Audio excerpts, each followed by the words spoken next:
हाय विद्यार्थी जी, आप सभी को Gajendra Singh physics class YouTube channel पर स्वागत है। आज हम लोग पढ़ेंगे 11 से triangle of vector addition. Triangle of vector addition जिसको ठीक से समझ जाएगा वो वेक्टर का बहुत से एडिशन सब्ट्रैक्शन भी समझ में आने लगेगा। तो ट्रायंगल लॉ को अच्छा से समझिएगा। सबसे पहले यहाँ देखेंगे कि आपको ट्रायंगल लॉ को समझने के पहले आप बता दें कि एक कोई वेक्टर है ना, तो इसको हम लोग हेड बोलते हैं, हेड, और इसको टेल बोलते हैं। पहले तो ये समझ लीजिए।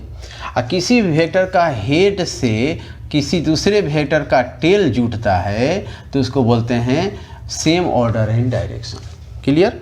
इसको जब वेक्टर ए के हेड से वेक्टर बी का टेल जुट गया या किसी वेक्टर के हेड से वेक्टर दूसरे वेक्टर का टेल जुटता है तो उसको सेम ऑर्डर एंड डायरेक्शन कहते हैं। ये बोलने का तरीका है। किसी वेक्टर का हेड और दूसरे भी वेक्टर का हेड आपस में मिल गया तो इसको बोलते हैं अपोजिट ऑर्डर एंड डायरेक्शन। याद रखिएगा बोलने का तरीका। किसी भी वेक्टर का टेल और दूसरा वेक्टर का भी टेल आपस में अगर मिलता है तो इसको बोलते हैं अपोजिट ऑर्डर डायरेक्शन। इसको क्या बोलेंगे? Same order and direction. इसको अपोजिट ऑर्डर एंड डायरेक्शन, इसको भी अपोजिट ऑर्डर एंड डायरेक्शन बोलते हैं। जब एक वेक्टर का हेड दूसरे के टेल से मिलता है तो same order and direction, head head मिलेगा दो वेक्टर का तो अपोजिट ऑर्डर एंड डायरेक्शन, और टेल टेल मिलेगा तभी अपोजिट ऑर्डर एंड डायरेक्शन। देखते ये बात समझ गए। ये सब बता देते हैं, उसके बाद ही ट्रायंगल आपको समझ में आएगा। एक और चीज़ समझ लीजिए, कोई भी वेक्टर है, यहाँ पर वेक्टर ए है, आई वेक्टर बी है, तो बी का अब क्या हुआ, सेम ऑर्डर में है कि अपोजिट ऑर्डर में है या क्या है? तो वेक्टर ए के हेड से वेक्टर बी का टेल मिला है इसलिए होगा सेम ऑर्डर। कितना घूमता है कितना टर्न करता है उसे कोई लेना देना नहीं है। उसी तरह से यहाँ वेक्टर सी है तो ये भी सेम ऑर्डर में है क्योंकि बी के हेड से सी का टेल मिला हुआ है। तो जब तक एक का हेड दूसरे के टेल से मिला तब तक सेम ऑर्डर एंड डायरेक्शन बोलेंगे।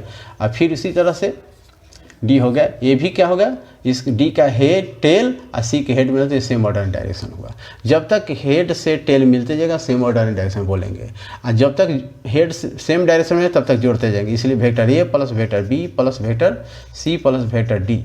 एक वेक्टर ऐसा ले लीजिए जो इसका अपोजिट में होगा, जब देखिए ये रिजल्टेंट हो गया इस तरह से।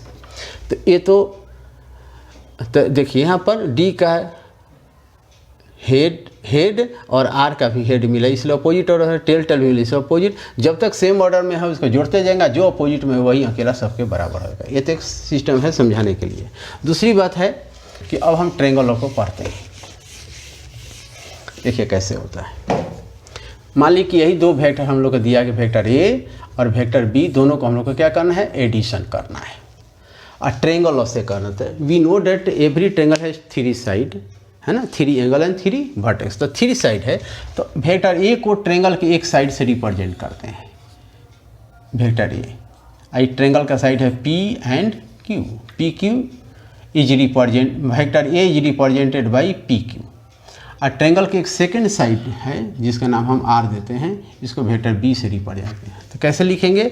व्हेन टू वेक्टर, ध्यान दीजिएगा, when two vectors are represented by two sides of the triangle in same order and direction. देखिए सेम ऑर्डर एंड डायरेक्शन में है क्योंकि इसका हेड इसका टेल से मिला हुआ है। व्हेन टू वेक्टर, देखिए वेक्टर ए और वेक्टर बी है तो दो वेक्टर हुआ। When two vector are represented by किसके द्वारा, two sides of the triangle, किधर, in same order and direction, then its resultant is third side of the triangle in opposite order and direction. Opposite order and direction फिर से देख लीजिए। When two vectors are represented by two sides of the triangle in same order and direction then its resultant कौन होगा, third side of the triangle in opposite order and direction. When two vector, ध्यान से देखिए, when two vectors are represented by two sides of the triangle in same order and direction then its resultant is third side of the triangle in same order and direction. Here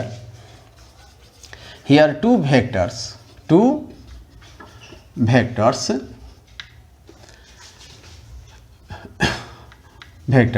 are represented by PQ is equal to vector A and Q R is equal to vector B, देख लो इस तरह से represent हुआ। और P R is resultant vector जिसको R से represent किया गया है। हमने क्या बताया कि जब तक सेम ऑर्डर में रहेगा उसको जोड़ते जाएंगे कि व्हेन टू वेक्टर, ये क्लिक अबाउट डिफिनेशन समझ लीजिए, डिफिनेशन अच्छा से याद करें। When two vectors are represented by two sides of the triangle in same order and direction then its resultant is third side of the triangle but opposite direction. तो जब तक same direction में जोड़ेंगे जो अपोजिट में वही resultant होगा। तो यहाँ पर क्या लिखेंगे, P Q plus Q are, ये दोनों सेम डायरेक्शन में तो जोड़ती है। अपोजिट में कौन है, पी आर है। तो पी क्यू इजिकल कितना लिखेंगे, vector A, Q R is equal कितना है, वेक्टर बी, और इसका रिजल्टेंट कौन होगा, आर। This equation number 1। अब लिखेंगे इसी को थोड़ा सा उल्टा करके, एक वेक्टर हुआ, वेक्टर बी हो गया, इधर वेक्टर ए रिप्रेजेंट हो गया, और इसका ये रिजल्टेंट हो गया आर, और नाम हो गया कितना, पी क्यू आर। अब ट्रायंगल लॉ से फिर इसको लिखेंगे according to triangle of vector addition. क्या होगा, P Q plus Q R is equal to P are.